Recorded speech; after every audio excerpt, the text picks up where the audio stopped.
ನಮಸ್ಕಾರ.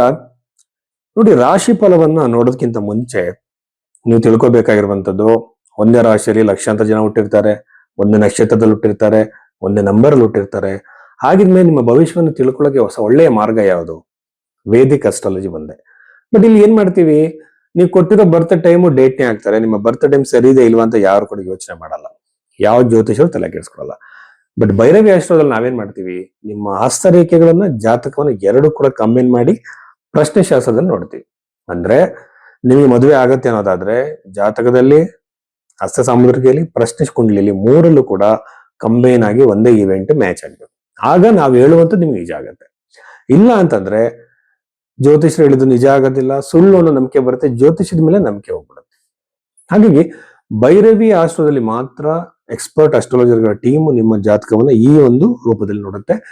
ಋಷಿಗಳು ಹೇಳಿರುವಂತದ್ದು ಮಾತ್ರ. ಎರಡನೇದಾಗಿ ಪರಿಹಾರಗಳು ಕೊಡಬೇಕಾದ್ರೆ ಯಾವ ಕಾಸ್ಟ್ಲಿ ಪರಿಹಾರಗಳು ಇಲ್ಲ, ಕೇವಲ ಮಂತ್ರ ಜಪಗಳು, ಯಂತ್ರಗಳನ್ನ ಇಟ್ಕೊಂಡು ಪೂಜೆ ಮಾಡೋದು, ನೀವೇ ಮಾಡುವಂಥದ್ದು ಮಾತ್ರ ನಾವು ಸಜೆಸ್ಟ್ ಮಾಡ್ತೀವಿ. ಇದು ಭೈರವಿ ಆಸ್ಟ್ರೋವಿನ ಸ್ಪೆಷಲ್. ಅಂದ್ರೆ ನಾವು ಜನಕ್ಕೆ ಒಳ್ಳೆಯ ಸೇವೆಯನ್ನು ಕೊಡಬೇಕು, ನಿಜವಾದ ಜ್ಯೋತಿಷವನ್ನು ಪರಿಚಯ ಮಾಡಿಸ್ಬೇಕು ಅನ್ನೋ ಉದ್ದೇಶದಿಂದ ಮಾಡ್ತಾ ಇದ್ದೀವಿ. ಸೊ ಭೈರವಿ ಆಸ್ಟ್ರೋದಲ್ಲಿ ನಿಮ್ಮ ಒಂದು ಜಾತಕವನ್ನು ತೋರಿಸ್ಬೇಕಾದ್ರೆ ಈ ಕೆಳಗಿನ ನಂಬರ್ಗೆ ನೀವು ಕರೆ ಮಾಡಬಹುದು. ತುಲಾ ರಾಶಿ 2026 ಆಗಸ್ಟ್ ತಿಂಗಳ ಈ ಒಂದು ಮಾಸ ಫಲದಲ್ಲಿ ತುಲಾ ರಾಶಿಯಲ್ಲಿ ಜನಿಸಿದಂತವರಿಗೆ ಏನೆಲ್ಲ ಪಾಸಿಟಿವ್ ನೆಗೆಟಿವ್ ಇದೆ ಅಂತ ನಾವು ನೋಡೋದಾದ್ರೆ, ರಾಶ್ಯಾಧಿಪತಿಯಾಗಿರುವಂತಹ ಶುಕ್ರ ಗ್ರಹ 12ನೇ ಮನೆ ಇರುವುದು, ಹಾಗೇನೆ ವಕ್ರಿಯಾಗಿರುವಂತಹ ಶನಿ ಆ ಗ್ರಹವನ್ನ ನೋಡ್ತಾ ಇರುವಂತದ್ದು. ಆರೋಗ್ಯದಲ್ಲಿ ಕಿರಿಕಿರಿಗಳು, ಲಾಂಗ್ ಟರ್ಮ್ ಹೆಲ್ತ್ ಇಶ್ಯೂಸ್ಗಳು ಬರೋ ಸಾಧ್ಯತೆ ಇರುತ್ತೆ. ಇದರಲ್ಲಿ ಲಾಂಗ್ ಟರ್ಮ್ ಹೆಲ್ತ್ ಇಶ್ಯೂಸ್ಗಳಲ್ಲಿ ಆರ್ಥ್ರೈಟಿಸ್ ಇದೆ, ಇನ್ನೊಂದಿದೆ ಡಯಾಬಿಟಿಸ್ ತರ ಇದೆ, skin related, bones muscles related ಎಲ್ಲ ಇರುತ್ತೆ. ಬಟ್ ಹಂಗಂತೇಳಿ ನಾನು ಹೇಳಿದ ತಕ್ಷಣ ಭಯ ಪಡೋ ಅಗತ್ಯ ಇಲ್ಲ. ಯಾರಿಗಾದ್ರೂ already long term health issues ಗಳಿದ್ರೆ ಇದು ಉಲ್ಬಣವಾಗ್ಬೋದು, ಜಾಸ್ತಿ ಆಗ್ಬೋದು. ತುಂಬಾ ಕೇರ್ಫುಲ್ ಆಗಿರಬೇಕು. ಅಷ್ಟಮಾಧಿಪತಿಯನ್ನ ಶನಿ ನೋಡ್ತಾ ಇರೋದ್ರಿಂದ ಖಂಡಿತವಾಗಲೂ ಒಬ್ರು ವಯಸ್ಸಾದ ವ್ಯಕ್ತಿಯಿಂದ ನಿಮ್ಮ ಆಸ್ತಿ ಭೂಮಿಗೆ ಸಂಬಂಧಪಟ್ಟಂತೆ ಕಿರಿಕಿರಿಗಳು ಉಂಟು ಮಾಡ್ತಾರೆ. ಅವರು ಕಿರಿಕಿರಿಗಳನ್ನ ಮಾಡ್ತಾರೆ, ವ್ಯವಹಾರಗಳನ್ನ ಆಗೋದಕ್ಕೆ ಬಿಡೋದಿಲ್ಲ, ರಿಜಿಸ್ಟ್ರೇಷನ್ ಆಗೋದಕ್ಕೆ ಬಿಡಲ್ಲ, ಹಣ ನಿಮ್ ಕೈ ಸೇರೋದಕ್ಕೆ ಬಿಡಲ್ಲ. ಈ ತರ ಸಮಸ್ಯೆಗಳನ್ನು ನೀವು ಅನುಭವಿಸಬೇಕಾಗತ್ತೆ ತುಲಾರಾಶಿಯವರು. 11ನೇ ಮನೆಯಲ್ಲಿ ಮತ್ತೆ 10ನೇ ಮನೆಯನ್ನು ನೋಡ್ತಿದ್ರೆ, 11ನೇ ಮನೆ ಇರುವಂತ ಕೇತು ಬಂದು ಇನ್ವೆಸ್ಟ್ಮೆಂಟ್ ಮಾಡಕ್ಕೆ ಇದು ಒಳ್ಳೆಯ ಸಮಯವಲ್ಲ.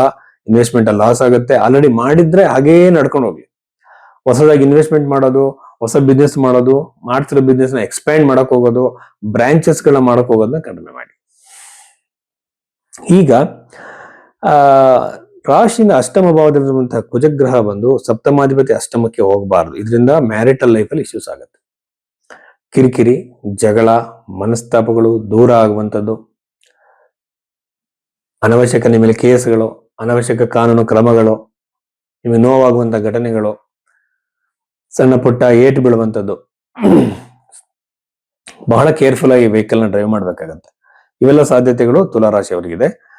ಇನ್ನು ದಶಮ ಭಾವದಲ್ಲಿ ಗುರುಗ್ರಹ ಇರೋದ್ರಿಂದ ವೃತ್ತಿ ಜೀವನದಲ್ಲಿ ಬದಲಾವಣೆ, ಪ್ರಮೋಷನ್, ಸ್ಯಾಲರಿ ಜಾಸ್ತಿ ಆಗುವಂತ ಸಾಧ್ಯತೆಗಳು, ಎಲ್ಲಾ ತರದ ಅನುಕೂಲಗಳು ವೃತ್ತಿ ಜೀವನದಲ್ಲಿದೆ. ಹೊಸ ಇಂಟರ್ವ್ಯೂಸ್ ಕೊಡ್ತಿದ್ರು, ಸಕ್ಸಸ್ಫುಲ್ ಆಗಿ ಸಿಗುತ್ತೆ. ಹಾಗೇನೆ ಜಾಬ್ ನ ಬೇರೆ ಕಡೆ ಹುಡುಕ್ತಾ ಇದ್ರೆ, ಹೊಸ ಜಾಬ್ ನೀವು ಟ್ರೈ ಮಾಡ್ತಿದ್ರೆ ಅಲ್ಲಿ ಹೆಚ್ಚಿನ ಲಾಭ ನಿಮ್ಗೆ ಸಿಗುತ್ತೆ, ಹೆಚ್ಚಿನ ಅನುಕೂಲಗಳು ಸಿಗುತ್ತೆ. ಪಂಚಮ ಭಾವದಲ್ಲಿ ರಾಹು ಇರೋದ್ರಿಂದ ದಂಪತಿಗಳಿಗೆ ಸಂತಾನದಲ್ಲಿ ವಿಳಂಬ ಆಗುತ್ತೆ.